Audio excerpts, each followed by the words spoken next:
وبرنامج كوبايا dhacdooyinkii ugu waaweynaa ee sanadka 2019 adduunyada soo maray 2019 ayaa sida sanadii ka horeysay ee soo martay dunida uu ahaa mid waayihiisa lahaa kaasoo muddadii 365 maalmood ay tiradiisu ahayd aynu ku xasuusano dhacdooyin iyo xaalado kala duwan oo intii joogtay iyo inta maqashay raad kaga tagay qaybta xusuusta ee maskaxahooda sida masiibooyinkii rabaaniga ahaa ee duufaanada fatahaadaha webiyada iyo dhulgariiradu ka midka ahaayeen waxa kaloo iyagana aynu soo qaadan doonaa dhacdooyinkii kala duwanaa ee dhacay muddadii sanadkaasi aynu ku soo jirnay oo haatan dabayaaqa shilalkii diyaaradaha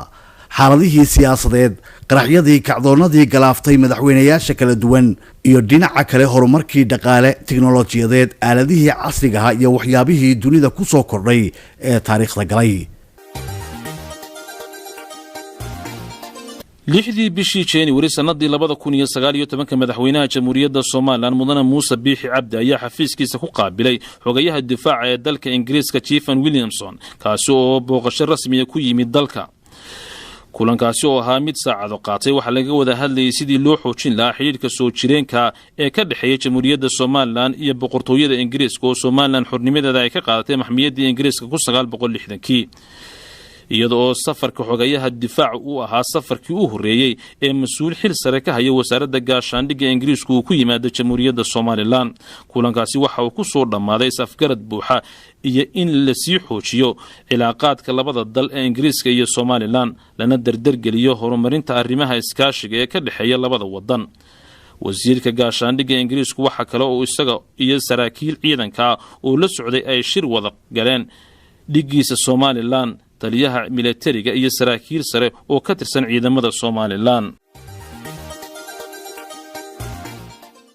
lixdii bishii January 2019 ugu yaraan 30 qof ayaa ku dhintay god macdanta laga qodo oo ku yaala dalka Afghanistan kadib markii uu ku soo dumay godkaasi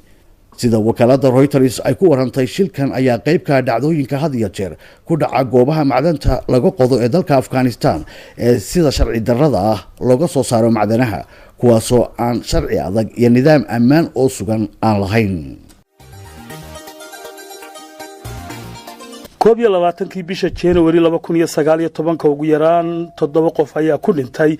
qarax ka dhashay gaaska la shito oo ka dhacay dhisme ku yaala caasimadda dalka Faransiiska ee Paris sida baaritaan mar dambe la sameeyay lagu ogaaday haamaha gaasta la shito oo muddo liigayay ayaa sababay qaraxan oo holac weyn ka dhashay kooxaha gurmadka ayaa dadaal samata bixin ah ka bilaabay waxaana dhacdadani bilow u noqotay dab meelo badan oo caasimadda dalka Faransiiska ah ee Paris ka dhacay sanadkii tagay ee 2019 15 bishii January ee 2019 ugu yaraan 23 qof ayaa ku dhintay weerar hubaysan oo kooxo Islaamiyiin ah ay ku qaadeen hodheel ku yaala magaalada Nairobi ee caasimadda dalka Kenya weerarkan oo saacado badan ka socday hodheelka ayaa sida la sheegay kooxda Al-Shabaab ay qiratay mas'uuliyadiisa 12 saacadood kadib ay ciidamada militariga dalka Kenya ay ku guuleysteen in ay weerarka soo afjaraan kooxdii hodheelka weerartayna ay ka adkaadeen ururka xagjirka ah ee al-shabaab ah oo weerarkan mas-uuliyadiisa qirtay ayaa shaaciyay magacyada 5 xubnood ee weerarkaasi fuliyay. waxa kale oo al-shabaab ay ku doodeen in weerarkan ay kaga jawaabayeen go'aankii madaxweynaha Mareykanka Donald Trump ee caasimadda Israa'iil ugu aqoonsaday magaalada barakeysan ee Qudus. 18 January sanadii 2019 ugu yaraan 70 qof ayaa ku dhintay qarax ka dhashay dhuungaasta qaado oo dalka Mexico. waxa kale oo ku dhaawacmay tiro kale oo dad ah sida wakaaladda wararka adduunku ay ka warameen. gudoomiyaha gobolka masiibadu ay ka dhacday ee dalka Mexico Barisaab Cumar Fiyaad oo warbaahinta la hadlayay ayaa sheegay in khasaaruhu uu 100 kor u dhaafay waxaana waqtigaasi uu ka hadlayay oo xilli hore ahaa cadeeyay dhimashada 66 qof iyo dhaawaca 76 kale kuwaasi oo in badan oo ka mid ah dhaawacoodu halis u ahaa. 18 January 2019 ugu yaraan 20 qof ayaa ku dhintay 68 kalena way ku dhaawacmeen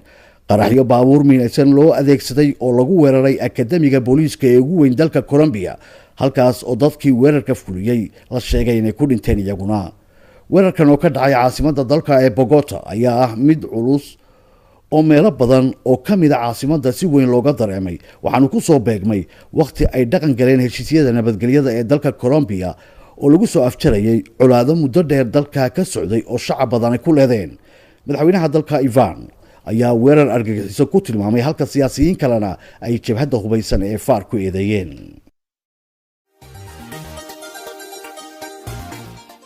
20 January 2019 madaxweynaha Jamhuuriyadda Soomaaliland Mudane Muuse Biixi Cabdi ayaa booqasho rasmi ah ugu kicitimay dalka inuu jaarka nahay ee Ethiopia kadib markii uu martiqaad rasmi ah ka helay ra'iisul wasaaraha dalkaasi Abiy Ahmed. madaxweynaha waxaa socdaalkiisa ku wehelinaya wafdi ka kooban wasiirada arrimaha gudaha, arrimaha dibadda iyo ganacsiga waxaana kulan fool ah oo la yeeshay ra'iisul wasaaraha dalka Ethiopia Abiy Ahmed.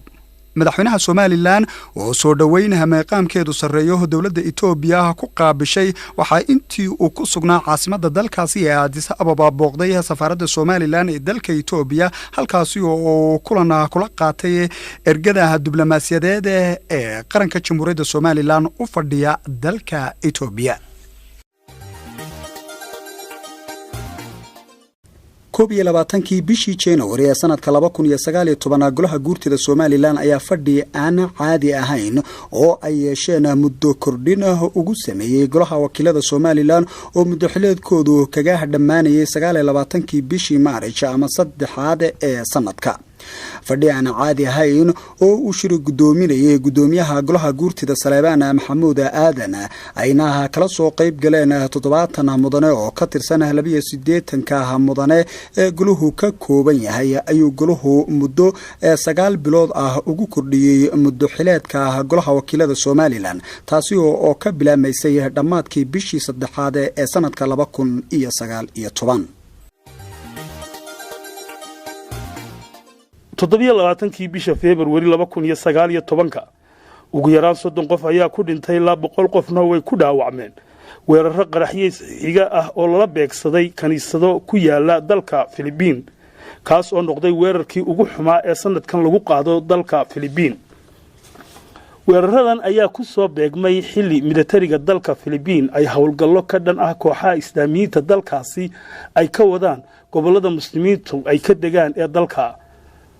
kuwaas oo ururada xuquuqda aadamiga u ololeeya ee adduunku ay si weyn uga qayliyeen kuna tilmaameen kuwo isirtir ah oo lagu wado dadka muslimiinta ah. 14 January 2019 ugu yaraan 7 qof ayaa qabow iyo baraf ugu dhintay deegaanka Missouri ee dalka Mareykanka halka in ka badan 100 milyan oo qofna xaaladoodu ay heer halisa gaadhay kadib markii korontada iyo biyuhu ay ka go'een. dabaylo duufaano baraf wata oo lagu tilmaamay kuwii ugu xumaa ee taariikhda ku dhufta gobollo badan oo ka mid ah dalka Mareykanka kuwaas oo halis geliyay nolosha 35 milyan oo qof oo ku dhaqan dhulka duufaanadu saameeyeen. waxaana gobollo badan oo dalka Mareykanka ka tirsan lagu soo rogay xukun degdega iyo xaalado heegan buuxa lagu gelinayo kooxaha samatabbixinta iyo ciidamada ammaanka ee dalkaasi. 26 January 2019 ku dhawaad 40 qof ayaa ku dhintay biyo xidheen jabay oo ku yaalay dalka Brazil. waxa kale oo biyahaasi fatahay ee biyo xidheenkaasi jabay lagu waayay ilaa 400 oo qof, kuwaasi oo wax biyuhu la tageen oo mar dambe meydadkooda la helay iyo wax la badbaadiyay noqday.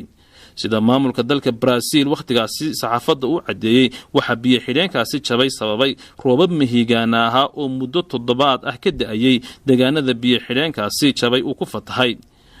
waxa sida xukuumadda dalkaasi xaqiijisay ku dhintay 40 qof, waxaana la waayay 400 oo kale, kuwaasi oo badi doon loogu samata bixinayay ka bilaabmay hareeraha kaymaha biyo xidheenkaasi oo ku jabay ee dalka Brazil waqtigaasi 26 January ee sanadii 2019.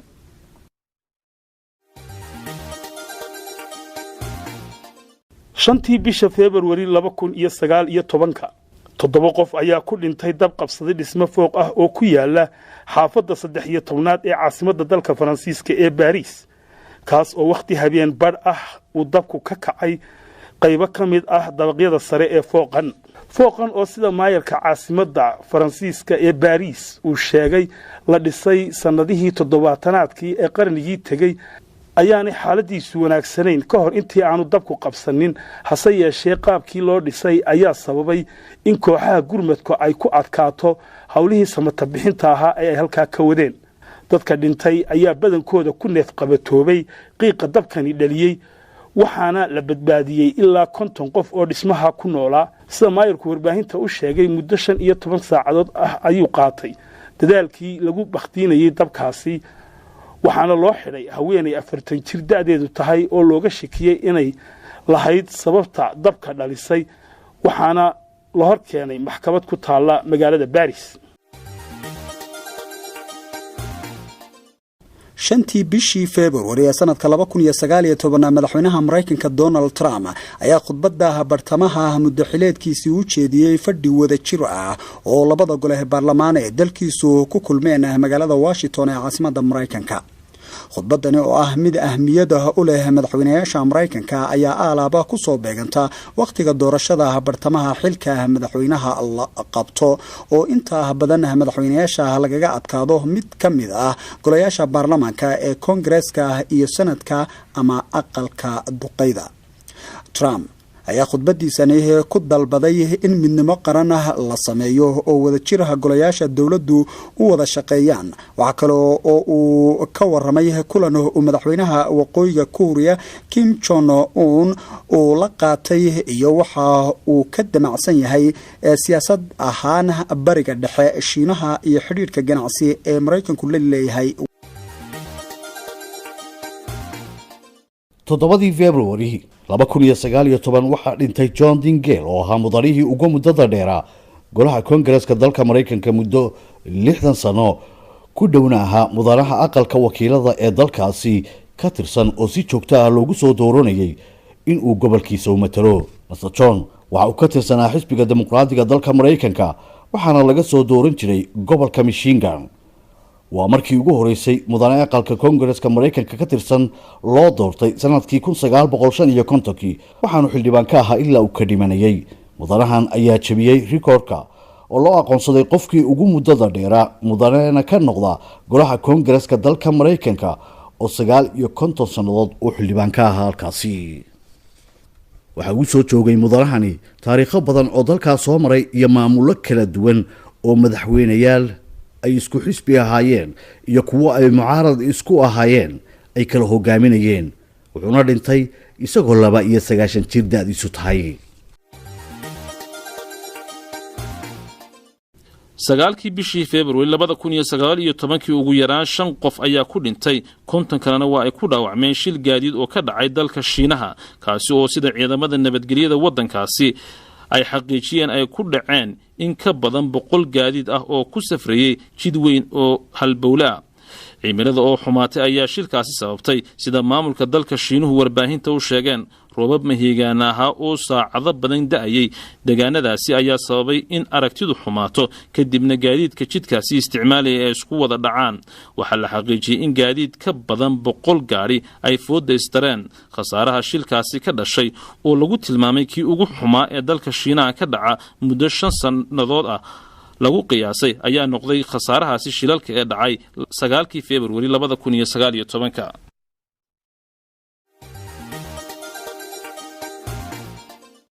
tobankii bisha February 2019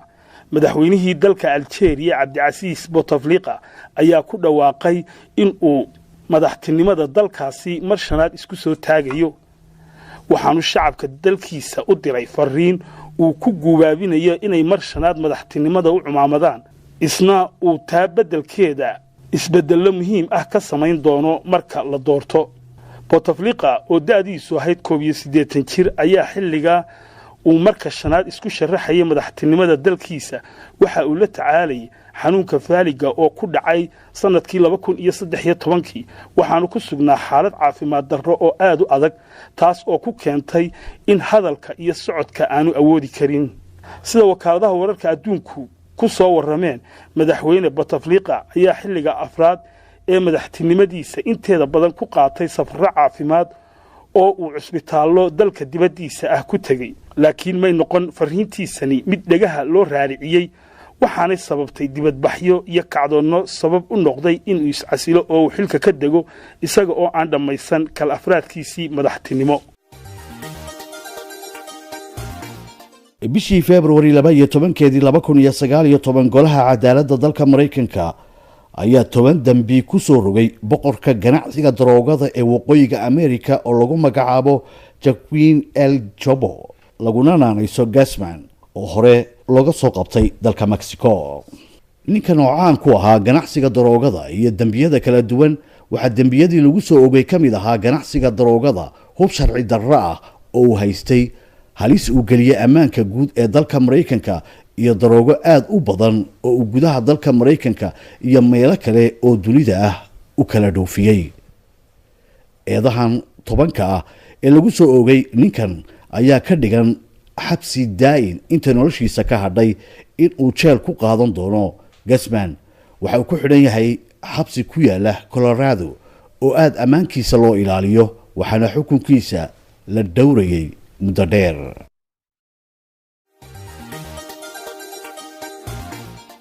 13 bisha February 2019 wakaaladda sahaminta hawada sare u qaabilsan dalka Mareykanka ee marka magaceeda la soo gaabiyo loogu yeedho NASA ayaa si rasmi ah u joojisay hawlihii sahaminta ahaa ee muddada 15 sanadood ah ay ka waday meelaha cas ee Mars loo yaqaano. ku dhawaaqista ay NASA ku joojisay sahamintii aadamigu ku goobayay in loo safri karo meelaha saddexaad ayaa ka dhalatay duufaano dabaylo wata oo meelahaasi muddo 9 bilood ah ka dhacayay, kuwaas oo ilayska fallaaraha qoraxda u diiday inay oogada meelahaasi gaaraan, waxaanay taasi khalkhalisay dhammaan dayax-gacmeedyadii baaritaanada ka waday iyo kuwii ku wareegayay oo markii qoraxda la waayay quwadoodii korontada ee cadceedu ka dhamaatay. waxa dhintay oo xiriirkiisu go'ay dayax-gacmeedkii ugu weynaa ee baaritaanka ka waday meelahaasi oo lagu magacaabi jiray Rover, kaas oo dhibaatadii ku dhacday iyo ciladihii soo gaaray ay sababeen in shaqadiisu dhammaanba istaagto. waxaanay taasi ka dhigan tahay in rajadii aadamigu ka qabay in meelahaasi loo safri karo ay halkaa ku dhammaatay. dayax-gacmeedkan Rover ayaa sanadkii 2014 la diray, waxaanu shaqaynayay muddo 15 sannadood ah. 15 bishii February ee sanadka 2019 5 qof ayaa ku dhintay, 5 kalena way ku dhaawacmeen kadib markii nin hubaysanay uu rasaas ooda kaga qaaday deegaanka Aurora oo ka tirsan gobolka Illinois ee dalka Mareykanka. waxaana sida warar booliska laga helay xaqiijiyeen dadka dhintay in uu kamid ahaa ninkii weerarka geystay. booliska ayaa warbaahinta u sheegay in ninka weerarka geystay lagu magacaabi jiray Gary Martin una kamid ahaa shaqaalaha shirkadda shilku ka dhacay. waxa kale oo warbixinta booliska lagu cadeeyay in 5 kamid ah howlwadeennada boolisku ay halka ku dhaawacmeen, ninka weerarka fuliyayna uu is toogtay oo uu goobta is ku kharajiyay. ninkan weeraray shirkadii uu ka shaqayn jiray ee Henry Bratt ayaa la sheegay in da'diisu 45 jir ahayd laakiin lama cadayna sababta ku kaliftay in uu weerarkani fuliyo waxaanay boolisku ku gaabsadeen in ay baaritaan madax bannaan ka samayn doonaan weerarka ayaa ka mid ah shilalka maalinlaha uga dhaca dalka Mareykanka ee shacabka tirada badanina ku naf waayaan 16 February 2019 gurmad waqti dheer lagu jiray kadib waxa la badbaadiyay ku dhawaad 9 qof oo dadka macdanta qodo ah oo kamid ah shaqaale god kuwa macdanta laga qodo ah uu ku yaala dalka Zimbabwe oo ku dumay kadib markii daadad ku fataheen ceelkii ay ka shaqaynayeen ee macdanta ay ka qodayeen shilkan ayaa la sheegay in 23 qof ku dhinteen 9 kalena dirqi lagu soo badbaadiyay taasi oo noqotay hawlgalkii ugu adkaa ee dad macdanta qoda lagu badbaadiyay qaaradda Afrika goobta shilku ka dhacay ayaa ku taalay meel 145 kilomitir ama 90 mayl koonfur galbeed kaga beegan caasimadda dalkaasi Zimbabwe Harare waxaana gurmadka intiisa badan caqabad ku noqotay roobab mahigaana ah oo deegaankaasi ka da'ayay February 17keedii 2019 madaxweynaha dalka Mareykanka Donald Trump ayaa dawladaha reer galbeedka gaar ahaan wadamada midowga Yurub ugu baaqay in ay dib ula baxaan dagaalyahanada wadamadooda u dhashay ee kooxda Daesh ka tirsana kuwaasoo boqolaal kamida lagu qabqabtay dagaalkii ka dhanka ahaa kooxda Daesh ee dalka Suuriya madaxweynaha Mareykanka Trump ayaa boggiisa Twitterka soo dhigay qoraallo aan kala go' lahayn kuwaasoo hogaamiyaasha midowga Yurub uu kaga dalbanayo inay mas'uuliyadooda qaadaan muwaadiniinta dhalashada dalkooda haysta ee kooxda Daesh laga qabtay oo 800 tiradoodu ay gaarayso kuwaasoo dib wadamadoodii ay ugu celiyaan si halkaasi loogu maxkamadayo dhawaaqan ka soo yeedhay madaxweyne Trump ayaa ka calaysiiyay madaxda dalalka reer galbeedka oo aan jeclaysan xogta ku saabsan dagaalyahanada boqolaal ka dhaafay ee dhalashada dalalkooda haysta ee kooxda ISIS laga qabtay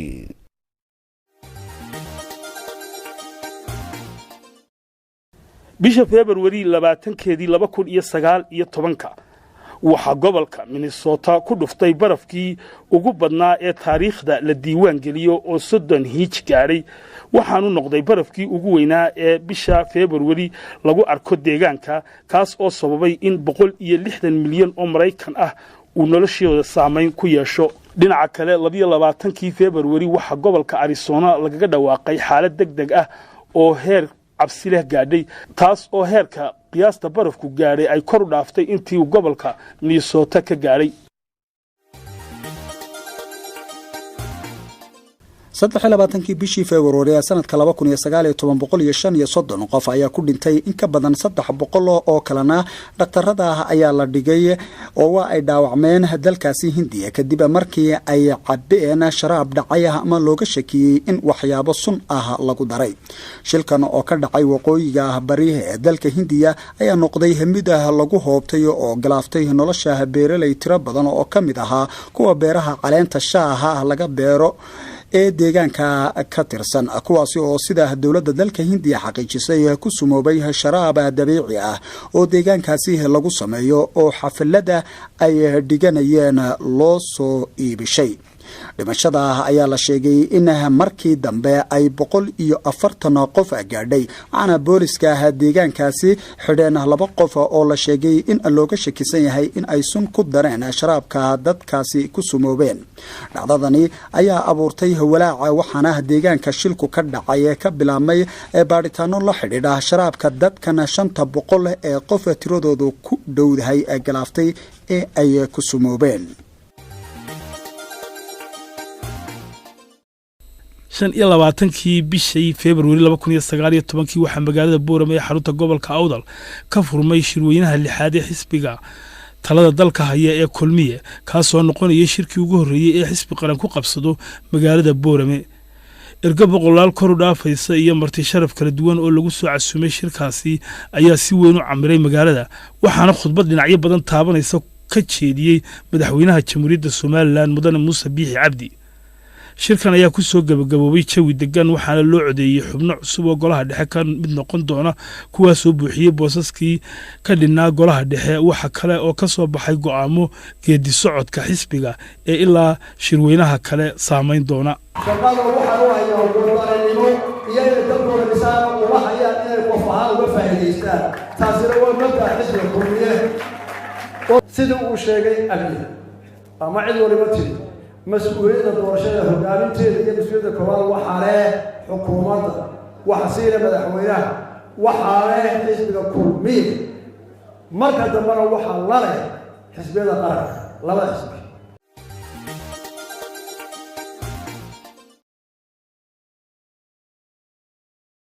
28 bishii February sanadka 2019 madaxweynaha Jamhuuriyadda Soomaaliland Mudane Muuse Biixi Cabdi oo weheliyo madaxweynaha dowlad deegaanka Soomaalida Itoobiya Mustafa Maxamed Cumar iyo mas'uuliyiin sarsare oo ka socda dalka isutaga Imaaraadka Carabta ayaa dhagax dhigay mashruuca Berbera Corridor loogu yeedho oo ah jidka isku xidha Berbera iyo magaalada Wajaale sida la shaaciyay waxa mashruucani ku kacaya adduun lacageed oo 110 milyan oo dollar kor u dhaafaya kaasi oo isla sanadkan si rasmi ah u bilaabmay waxaana lagu hirgelin doonaa jid dhererkiisu 250 kilomitir noqonaya kaasi oo ilaa 7 biriish yeelan doona waxaana qorshuhu yahay in muddo 2 sano ah lagu soo gabagabeeyo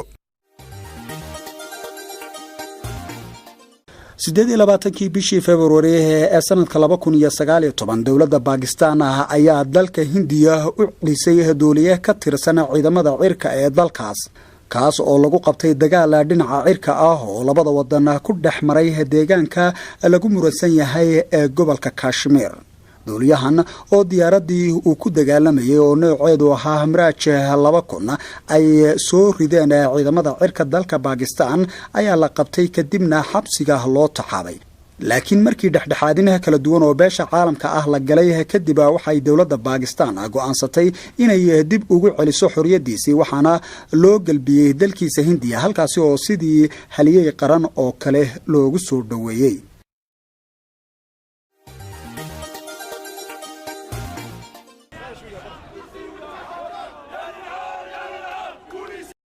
bishii Maarch kowdeedii 2019 ku dhawaad 200 oo qof ayaa ku dhaawacmay rabshado ka dhashay dibadbaxyadii ka dhanka ahaa madaxweynihii hore ee dalka Algeria Abdelaziz Bouteflika waxaa jidadka waaweyn ee caasimada dalkaasi ee Algiers wuxuu dhaafiyay 100,000 oo qof oo sida daadka isugu shubay fagaarayaashii mudaharaadyadu ka socdeen dadka reer Algeria ayaa ka cadhooday madaxweynihii dalka oo 80 jir ah oo mar shanaad isu sharaxay madaxtinimada dalkiisa waxaana taasi sababtay in dibadbaxyo cadho iyo rabshado wata ay dalkaasi guud ahaan saameeyaan taasoo ugu dambeyntii keentay in Bouteflika xukunka ka dago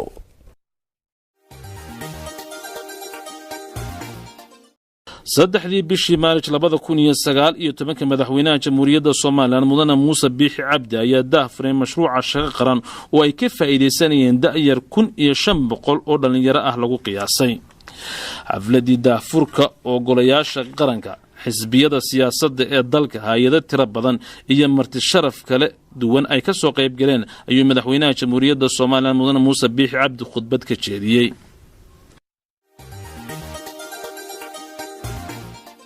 sideedii bisha Maaris 2019 300 oo caruur ah ayaa cudurka jadeecada ugu dhintay dalka Philippines kaas oo 500 oo jeerlaab kor u kacay isla markaana asiibay 2 milyan iyo 600 oo kun oo caruurta dalkaasi ku dhaqan kamid ah cudurka jadeecada ayaa ka dilaacay meelo badan oo adduunka kamid ah sanadkii 2019 ee dhamaadka ah kaas oo gaari heerkii ugu sareeyay muddo 50 sano ahna la diiwaan geliyo laakiin se dalalka Philippines iyo Madagascar ayaa noqday meelaha ugu daran ee caruurta ku dhaqan ay cudurka jadeecada ugu dhintaan dalka Mareykanka laftiisa ayaa la diiwaan geliyay kiisas badan oo xanuunkaasi la xiriira sagaalkii bishii maarij ee sanadka 2019 madaxweynaha Soomaaliland mudane Muuse Biixi Cabdi ayaa booqasho rasmi ah ku tagay dalka isutaga Imaaraadka Carabta oo martiqaad rasmi ah ka helay waxaanu madaxweynaha iyo wafdigiisu sii raaceen diyaarad gaar ah oo dawladda Imaaraadku u soo dirtay taas oo markii ay gaadhay dalkaasi si diiran loogu soo dhaweeyay mas'uuliyiinta ugu sarreeya dalka Imaaraadka Carabta madaxweynuhuna kulamo kala duwan alla yeeshay.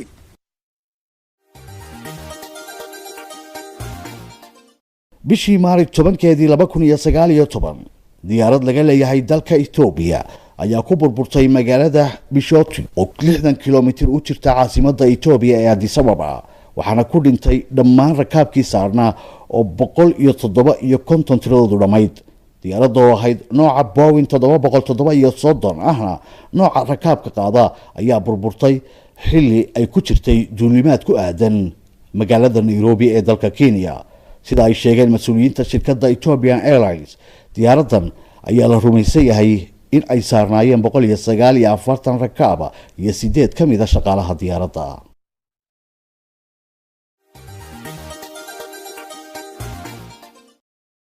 koob iyo tobankii bisha Maarch 2019 madaxweynihii dalka Algeria Cabdilcasiis Bouteflika ayaa ka noqday go'aankiisii uu ku doonayay in uu mar shanaad madaxtinimada u ordo taasi oo ka dhalatay dibadbaxyo rabshado wata oo shacabka dalkaasi ay ku diidanayeen in madaxweynuhu sii ahaado musharax. Bouteflika ayaa sheegay in uu doorashada muddo kooban dib u dhigayo wax ka bedelna uu ku sameyn doono dastuurka iyo sharciyada doorashooyinka ee dalka Algeria si doorasho xor iyo xalaal ah ay uga qabsoonto dalkaasi. laakiin dadweynaha reer Algeria ayaa dibadbaxyo diidma aha kaga jawaabay si degdeg ahna ugu soo baxay jidadka. shantii bisha Maarch 2019 49 qof ayaa ku dhintay ilaa 50 kalena way ku dhaawacmeen toogasho nin hubaysani ka geystay laba masaajid oo ku yaala magaalada Christchurch loo yaqaano ee dalka New Zealand waqti ay muslimiin tiro badani salaada jimcaha ku guda jireen. ninkan xasuuqa arxandarrada aagay ka geystay masaajidada magaalada Christchurch oo lagu magacaabo Berton Trent daadiisuna 28 jir tahay ayaa ka soo duulay dalka Australia si uu muslimiin tiro badan ugu laayo. intii uu ku guda jiray weerarka ayuu muuqaalo toos ah oo uu iska duubay ku baahinayay internetka. ninkan ayaa fariimo qoraal ah oo ka hor intii aanu weerarkan qaadin uu internetka ku baahiyay si kulul ugu weeraray muslimiinta iyo diintooda islaamka waxaanu si xoog leh u cadeeyay nacaybka uu qabo dadka muslimiinta ah. weerarkan oo lagu tilmaamay kii ugu xumaa ee dalka New Zealand ka dhaca ayaa dhaliyay midnimo qaran oo xukuumadda iyo dadweynaha ku dhaqan dalkaasi kaga dareen celiyeen.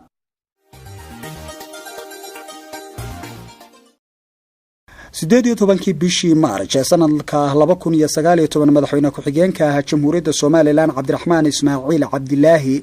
Saylici ayaa madaarka Cigaal International ku soo dhaweeyay wafdi uu hogaaminayo wasiirka arrimaha dibadda ee dalka Eritrea Cismaan Saalax Maxamed oo socdaal ku yimid Soomaaliland. kulana kooban kadib waxa wafdiga loo soo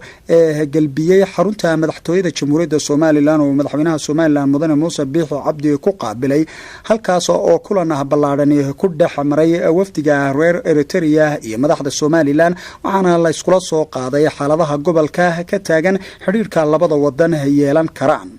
wafdiga wasiirka arrimaha dibadda ee Eritrea ayaa booqashadoodu muddo 3 maalmood ah qaadatay waxaana kulamo kala duwan la yeesheen qaybaha bulshada ee kala duwan axsaabta siyaasadda xukuumadda iyo duqeyda dhaqanka waxaana ay booqdeen gobolada dalka qaarkood waxaanuhu wafdigani si hufan ugu kuur galeen xaaladda dhabta ah ee Soomaaliland ka jirta taasi oo indhahoodana ay ku arkeen shacabka iyo mas'uuliyiintu xog badan ka siiyeen. booqashadani wasiirka arrimaha dibadda ee dalka Eritrea uu ku yimid dalka Jamhuuriyadda Soomaaliland ayaa ahayd markii ugu horeysay ee dalka Jamhuuriyadda Soomaaliland uu ku yimaado mas'uul sare oo dalkaasi Eritrea ka socda.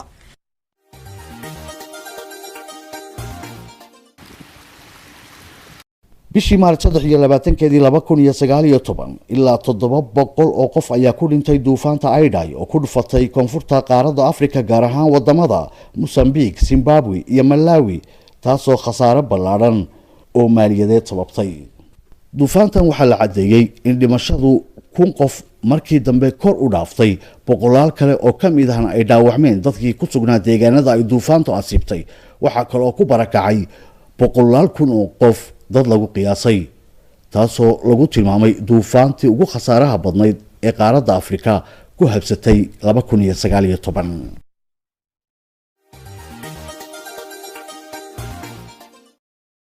afar iyo labaatankii bisha maaris 2019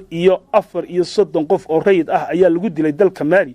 kadib markii ay weerar hubaysan ku galalafeen koox ugaarsato ah oo loogu yeero Dons kuwaas oo weerar gaadma ah ka geystay deegaanka dadka Fulaaniga loogu yeero ay ku dhaqan yihiin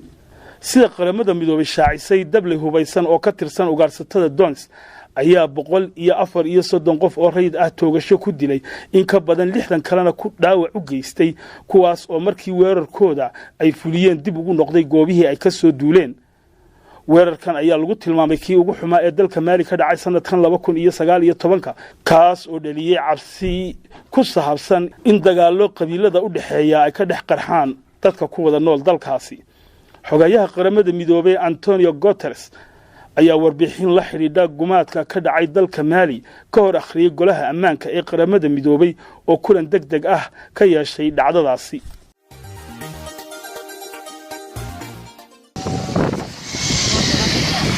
koob soddonkii bishii Maarch ee sanadka 2019 qof ah ayaa ku dhintay boqolaal kalena oo ay ku dhaawacmeen dalka Nepal ee koonfurta qaaradda Asia ku yaala kadib markii ay ku dhufatay duufaanta Trandara loogu magac daray dalka Nepal oo ka mid ah wadamada dunida ugu saboolsan waxa inta badan ka dhacay masiibooyin dabiici ah kuwaas oo khasaare naf iyo maalba leh ka geysta wadankaas inkasta oo duufaantani ahayd mid digniino tiro badan laga sii bixiyay ka hor intii aanay soo gaadhin dalka ayaa haddana khasaaraha ka dhashay marka loo eego noqonaya mid aad u sareeya.